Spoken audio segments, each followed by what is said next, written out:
Artinya orang yang paling sesat di muka bumi adalah orang-orang yang berdoa meminta kepada selain Allah. Kenapa mereka masih minta? Di Indonesia ini masih banyak nggak orang yang berdoa meminta kepada selain Allah? Banyak.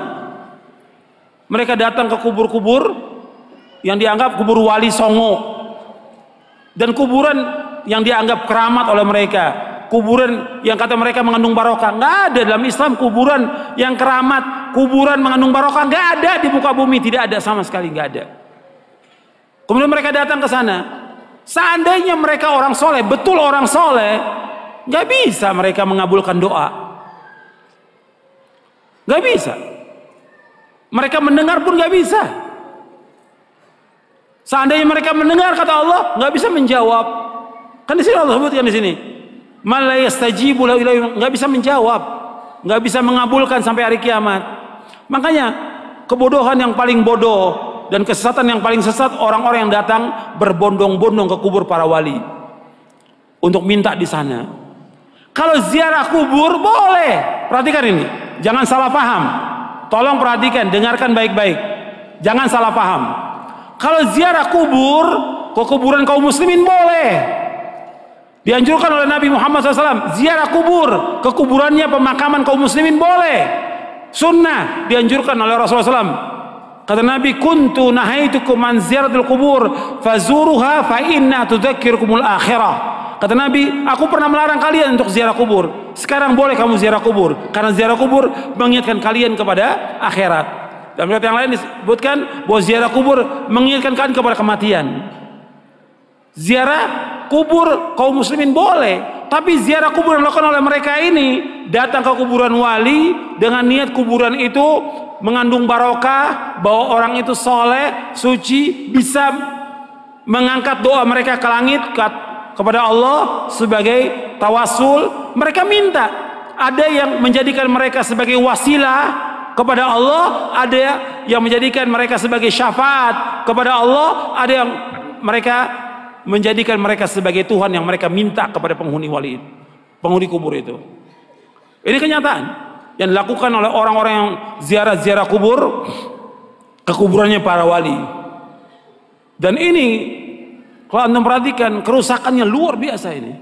Karena masalah akidah, masalah tauhid, mereka memalingkan ibadah kepada selain Allah yang Allah tidak redho selama-lamanya. Di dalam buku atau kitab Ushulus Tsalatsa oleh Syekh Muhammad bin Abdullah dikatakan, innallaha la yarda ay yushraka ma'ahu ahadun fi ibadatihi, la malakun muqarrabun wala nabiyyun mursal. Allah tidak redho selama-lamanya apabila Allah disekutukan dengan makhluknya, apakah dengan malaikat yang dekat atau dengan nabi yang diutus. Allah nggak redho.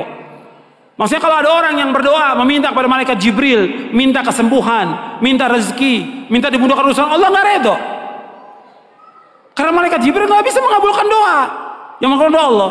Atau kepada nabi yang diutus, orang datang ke kuburannya Nabi Muhammad SAW, minta kepada Nabi Muhammad SAW supaya dimudahkan rezekinya, supaya dimudahkan jodohnya, supaya dagangannya laris, supaya segala macam. Allah nggak redho, nggak redho. Kenapa? Doa itu wajib dipanjatkan dan hanya ditujukan kepada Allah saja, tidak kepada yang lain. Allah nggak redho.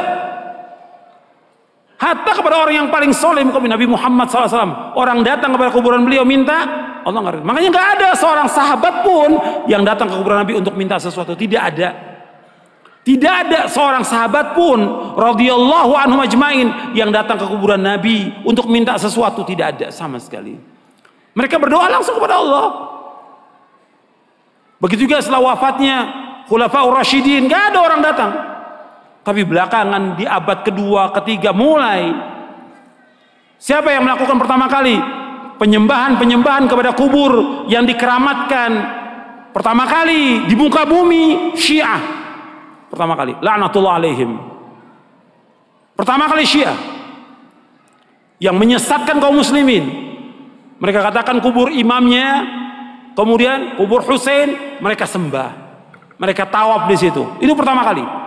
Sunnahnya orang Syiah, sunnah sayyi'ah, sunnah jahiliyah yang mereka lakukan. Bukan sunnah hasanah, sunnah sayyi'ah. Mengajak orang untuk menyembah kubur. Setelah itu diikuti oleh apa? Diikuti oleh yang kedua, torekot sufiyah. Yang pertama Syiah, laknatullah alaihim. Yang kedua tarekat sufiyah, menganggap bahwa gurunya, syekhnya sebagai wali, sudah mencapai tingkatan yang paling tinggi sampai datang. Sampai syekhnya mengatakan di buku-buku mereka, di kitab mereka, kalau kamu mengalami kesulitan, kesusahan dan saya sudah mati, kamu datang ke kubur saya, kata mereka begitu. Ini sesat dan menyesatkan kaum muslimin.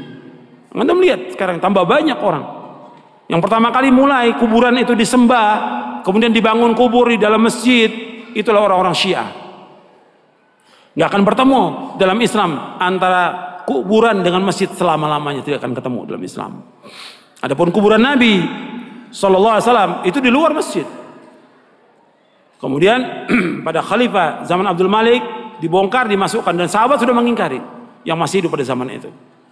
Nggak bisa bersatu dan beda kuburan Nabi. Karena apa? Nggak mungkin kuburan Nabi akan dibongkar, dipindahkan ke Baqi, nggak mungkin. Karena Nabi nggak mau. Kalau di Baqi akan disembah oleh manusia. Makanya Nabi dibedakan khusus untuk Nabi, dikuburkan di tempat itu dengan dua sahabatnya, Abu Bakar dan Umar. Adapun kuburan yang lain nggak boleh, nggak bisa bersatu antara masjid dengan kuburan selama-lamanya. Yang pertama kali Syiah. Karena ini perbuatan siapa? Perbuatannya orang-orang Yahudi dan Nasrani. Maka 5 hari menjelang wafatnya Rasulullah mengatakan, la'natullahi 'alal yahudi wan nasara ittakhadhu qubur anbiya'i masajid wa ana anhaakum an dzalik. Mudah-mudahan, kata Nabi SAW, 5 hari menjelang wafat, mudah-mudahan Allah melaknat orang Yahudi dan Nasrani karena mereka menjadikan kubur Nabi mereka sebagai tempat ibadah. Aku larang kalian jangan melakukan seperti mereka. 5 hari menjelang wafat, 5 hari. Terus Nabi ingatkan umatnya, jangan seperti Yahudi, jangan seperti Nasrani yang mereka menjadikan kubur Nabi mereka sebagai tempat ibadah. Aku larang. Kuburan bukan tempat ibadah, kuburan. Dan gak boleh melaksanakan perjalanan ke makam-makam, nggak boleh.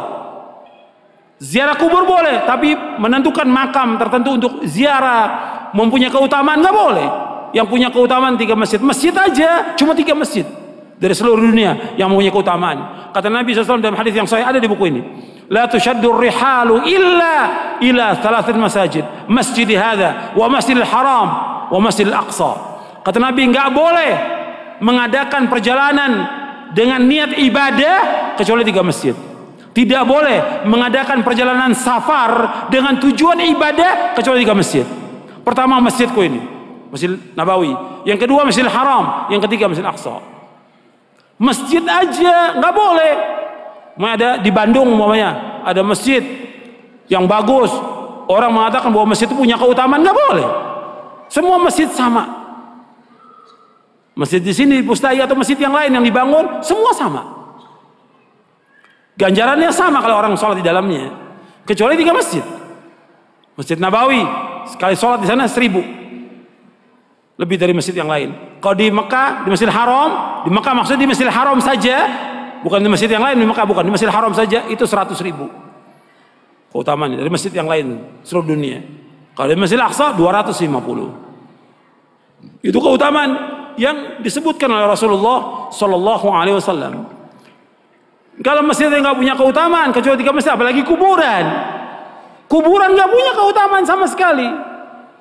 Makanya orang-orang yang datang dan meminta ke kubur-kubur, Allah menyebutkan dalam Al-Quran ini orang yang paling sesat di muka bumi. Antum catat tuh ayatnya, ya. Surah Al-Ahqaf, surah 46 ayat 5 dan 6. Ini dalil